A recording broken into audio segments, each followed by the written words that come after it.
আলেমদের মধ্যে দেখি কিছু বিভ্রান্তিকর কথা শুনি। ওনারা নসিহত করতেছে সবার সাথে ঐক্য করবে, পারে না হিন্দুদের সাথে যাইয়া। হিন্দু বৌদ্ধ খ্রিস্টান ঐক্য পরিষদ আছে, কিছু আলেম পারে না এই পরিষদে যোগ দিবে। এই রকম ঐক্যের কথা ইসলাম বলে নাই। একজন বলছে যে ঐক্য তো সবার সাথেই করা যায়। উনি উদাহরণ দিচ্ছে আফগানিস্তানে তালেবান বৌদ্ধদের সাথেও ঐক্য করছে। আমি এ তথ্য পাই নাই। আর তালেবান আমাদের দলিল না, তাদের কোনো কাজ যদি শরিয়া বিরোধী হয় সেটা মানতে আমরা বাধ্য না। এখন আসুন ঐক্য নিয়ে কিছু কথা। বাংলাদেশে এখন ঐক্য নিয়ে দৌড়াদৌড়ি শুরু হয়েছে, ঠিক কিনা?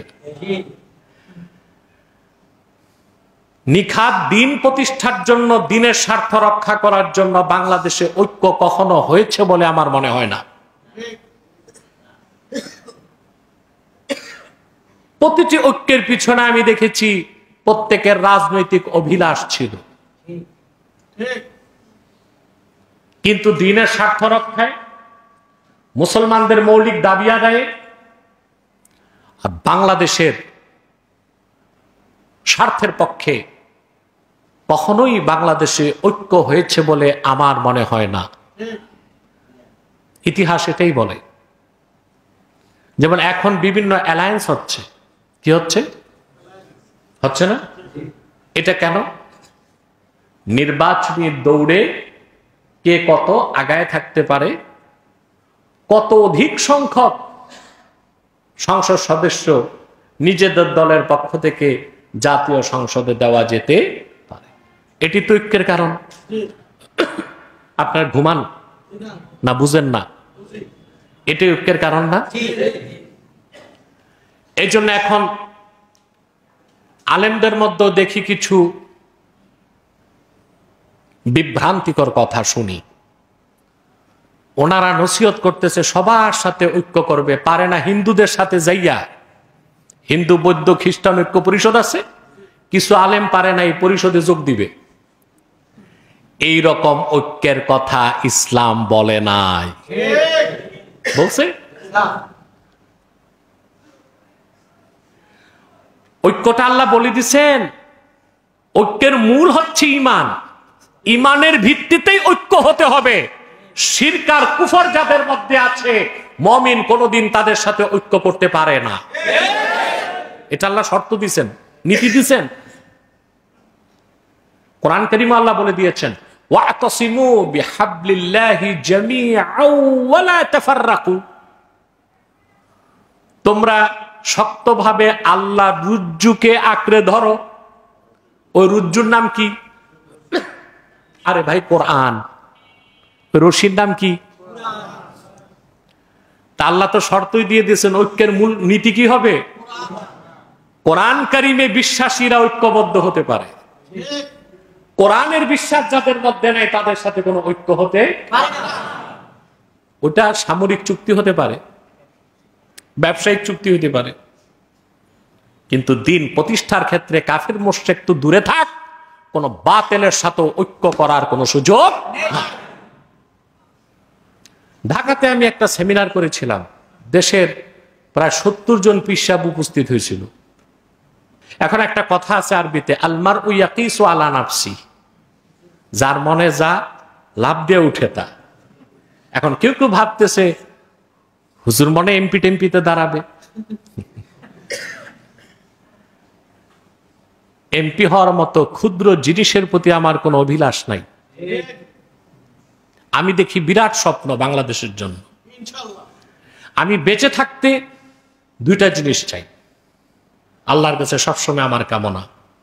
তার একটি হচ্ছে মুসলমানদের মৌলিক সমস্ত দাবিগুলো আদায় করে ছাড়ব, ইসলামের স্বার্থে বাংলাদেশে কাজ চালু হবে তা দেখতে চাই। আর মৃত্যুর পরও যদি হয়, আরেকটা স্বপ্ন আমার, এই দেশে খেলাফত প্রতিষ্ঠিত হবে। তাহলে ক্ষুদ্র পদ পদবী, লিপসা, এগুলো আমাদেরকে কখনো হাতছানি দিয়ে আশা করি বিভ্রান্ত করতে পারবে না ইনশাআল্লাহ। এখন ওনাদের তো একটাই তাল, কিভাবে কে কোথায় এমপি হবে, তারপর সংসদে যাবে, তারপর যে কি করবে, কি যে করবে তা আমাদেরকে, এখন আমাদের কাজ হচ্ছে ওয়েট অ্যান্ড সি, অপেক্ষা করা এবং তাই বলি কি আমরা হাত গুটিয়ে বসে থাকবো? আমরা আমাদের কাজ করেই যাব। রাজনৈতিকভাবে অরাজনৈতিকভাবে বাংলাদেশের সমস্ত মাসলাকগুলোকে এক জায়গায় আনার প্রচেষ্টা আমাদের অব্যাহত ছিল, এখনো আছে, ভবিষ্যতেও থাকবে। বাংলাদেশের মুসলমানদেরকে নিয়ে আর কেনা বেচা করতে দিব না। মুসলমানেরা অন্যদের ক্ষমতায় যাওয়ার সিঁড়ি হিসেবে ব্যবহার হবে, ওই ধোঁকাবাজি আর বাংলাদেশে চলবে না। যারাই ক্ষমতায় যেতে চায় মুসলমানদের ইসলামের স্বার্থ রক্ষা করার কমিটমেন্ট করতে হবে। 50 বছর যাবত এদেশের মুসলমান রক্ত দিয়েছে যে দাবিগুলো আদায় করার জন্য, সেই দাবিগুলো সংসদে তারা আদায় করবে, জাতির সাথে ওয়াদা করতে হবে। তাহলে আমরা তাদের পক্ষেই প্রচারণায় নামব। সেজন্য একটি প্ল্যাটফর্ম দরকার আছে না নাই? সেজন্যই আমাদের সেমিনার। এটা মোটা মাথার মানুষ যারা, ওরা বুঝে নাই, আর সূক্ষ্ম চিন্তা যারা লালন করে তারা ঠিকই বুঝতে পেরেছে। কথা বুঝতেছেন? তাহলে তো সেই সেমিনারে একজন বলছে যে ঐক্য তো সবার সাথেই করা যায়। উনি উদাহরণ দিচ্ছে আফগানিস্তানের। কোথাকার? যা আফগানিস্তানে তালেবান বৌদ্ধদের সাথেও ঐক্য করছে। আমি এ তথ্য পাই নাই। আর তালেবান আমাদের দলিল না। তাদের কোনো কাজ যদি শরিয়া বিরোধী হয় সেটা মানতে আমরা বাধ্য না। কিন্তু একটি সূক্ষ্ম বিষয় সে মাওলানা বুঝে নাই। ইসলামী হুকুমত প্রতিষ্ঠার আগে কাফের মুশরিক বাতিলের সাথে কোনো ঐক্যই চলে না। ইসলামী হুকুমত প্রতিষ্ঠিত হয়ে যাবার পরে অমুসলিমদেরকে নিয়ে আপনি বসতে পারেন। কিভাবে তারা নিরাপত্তা চায়, তারা নাগরিক সুবিধা কি রকম চায়, কথা বুঝেন না? ইসলামী রাষ্ট্রকে তারা তাদের অবস্থান থেকে কিভাবে সহযোগিতা করবে, সেই কথাগুলো আলোচনার জন্য এক টেবিলে বসতে পারেন। কিন্তু আহকামে শারঈয়া, ইসলামী হুকুমত প্রতিষ্ঠার আগে কাফের মুশরিক তো দূরে থাক, বাতিল ফেরকার সাথেও এক টেবিলে বসার কোনো সুযোগ নাই। ঐক্যের মূল হচ্ছে, ঐক্য হবে মুসলিমদের ইমানের ভিত্তিতে, আল্লাহর কোরআনের রশি ধরে। কথা বুঝেন নাই? এবার দেখুন, আমরা ঐক্য করে ফেলবো কাফের মুশরিক বাতিলদের সাথে। হযরত আলী রাদিয়াল্লাহু তাআলা আনহু খারিজিদের সাথে ঐক্য করেছিলেন না যুদ্ধ করেছিলেন? ইরাকের হারুরা নামক এলাকায় খারিজিরা ঐক্যবদ্ধ হয়েছিল। তাদের সংখ্যা ছিল 12,000। কত? আব্দুল্লাহ বিন আব্বাস রাদিয়াল্লাহু তাআলা আনহুমাকে হযরত আলী 3 বার পাঠিয়েছেন। 3 বার তিনি বুঝাবার চেষ্টা করলেন, চতুর্থবার তিনি যুদ্ধ ঘোষণা করলেন। আর একদিনের যুদ্ধে হযরত আলী 8,000 খারিজিকে হত্যা করলেন। যদি বাতিল ফেরকার সাথে ঐক্য করা যেত, অবশ্যই হযরত আলী খারিজিদের সাথে ঐক্য করার চেষ্টা করতেন না? শেখ আব্দুল কাদের জিলানী রাহমাতুল্লাহ সারা জীবন জাহমিয়া কাররামিয়াদের বিরুদ্ধে লড়াই করে গেলেন। তিনি তাদের সাথে ঐক্য করেন নাই। বাতিল ফেরকার মানুষের সাথে ঐক্য করলে কখনো ইসলামী রাজ কায়েম হবে না, বরং ইসলামী রাজ প্রতিষ্ঠার ক্ষেত্রে তারা ভিতর থেকে আঘাত করবে।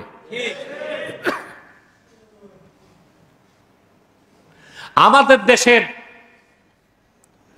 যেই ঘরানার রাজনীতি করে ইতিহাস থেকে শিক্ষা নেয় না, অথচ ইউরোপ আমেরিকায় যারা রাজনীতি করে তারা 3টি সাবজেক্ট পড়াশোনা করে। কয়টি? এটা জানেন আপনারা? আপনি বারাক ওবামা, ক্লিনটন, বাইডেন, আমেরিকার রাজনীতিবিদ যারা, ব্রিটিশ রাজনীতিবিদ যারা, তাদের ইতিহাস দেখেন, তিনটা সাবজেক্ট তারা পড়াশোনা করে যারা দেশকে নেতৃত্ব দেয়। প্রথম হচ্ছে দর্শন, ফিলোসফি, এটা তারা পড়ে। 2 নাম্বার হচ্ছে রিলিজিয়ান, তারা তাদের ধর্মটাকে শিখে। 3 নাম্বার হচ্ছে হিস্ট্রি, ইতিহাস, যারা রাজনীতি করে তারা এই 3টা সাবজেক্টে পড়াশোনা করে, দর্শন, ইতিহাস, রিলিজিয়ান, ধর্ম।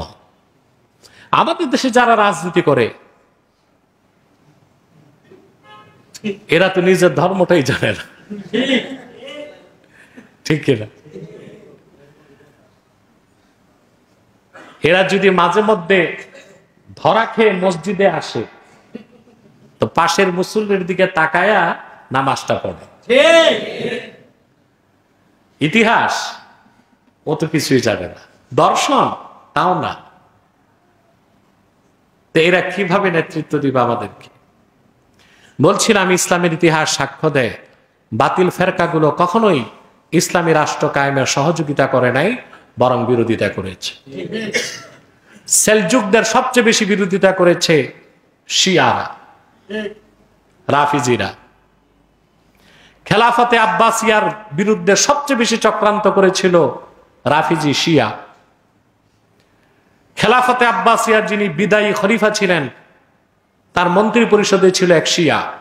সেই পত্রযোগে চেঙ্গিস খানের নাতি হালাকু খানকে দাওয়াত করেছিল, আর খলিফাকে ভুল বুঝিয়ে সেন্ট্রাল বাগদাদের সমস্ত সৈন্যকে বর্ডারে পাঠিয়ে দিয়েছিল।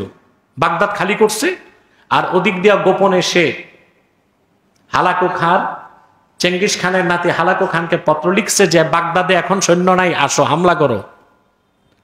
চেঙ্গিস খানের নাতি হালাকু খান বাগদাদ হামলা করে একদিনে 18 লক্ষ মানুষকে হত্যা করেছিল। ইতিহাস সাক্ষ্য দেয় সেটা ছিল এক শিয়া মন্ত্রীর চক্রান্ত। উসমানী সালতানাতের বিরোধিতা করেছে এই শিয়া, ঠিক কিনা? ইসলামের ইতিহাস সাক্ষ্য দেয় রাফিজি, খারিজি, বাতিল ফেরকা তারা কখনোই ইসলামী হুকুমত কায়েমে, ইসলামী খেলাফা কায়েমে, ইসলামী রাষ্ট্র বিনির্মাণে সহযোগিতা করে নাই, বরং পেছন দিক থেকে ছুরি মারার চেষ্টা করছে। বাংলাদেশে কোন বাতিল ফেরকার সাথে যারা হুকুমতে কোরআনকে প্রতিষ্ঠিত করতে চায় তাদের ঐক্য হতে পারে না। ঐক্যের মূলনীতি আল্লাহ বলে দিয়েছেন, সেটা কি? কোরআনের আলোকে, আল্লাহর ইবাদতের ভিত্তিতে, তাওহীদের পথেই ঐক্য করতে হবে। ঈমান, তাওহীদ ও কোরআনের বিপক্ষে যাদের অবস্থান তাদের সাথে কখনো মুসলমানের ঐক্য হতে। ঐক্য নিয়ে যতটুকু বলার আশা করি যথেষ্ট হয়েছে।